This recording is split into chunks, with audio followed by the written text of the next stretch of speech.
হে আল্লাহ, একমাত্র আপনার কাছেই আমি আমার দুর্বলতার কথা জানাচ্ছি, এবং একমাত্র আপনার কাছেই আমি আমার অভাবের কথা জানাচ্ছি, এবং মানুষের নিকট আমার অসম্মানের কথা একমাত্র আপনাকেই বলছি।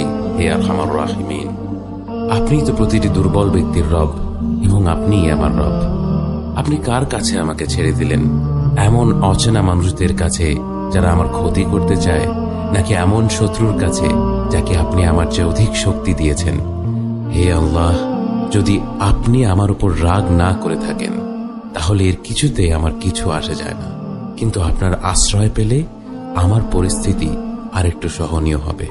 হে আল্লাহ, আমি আপনার চেহারার নূরের কাছে আশ্রয় চাই, যা সব অন্ধকারকে উজ্জ্বল করে দিয়েছে, যা দুনিয়া এবং আখিরাতের সব বিষয়ের সংশোধক।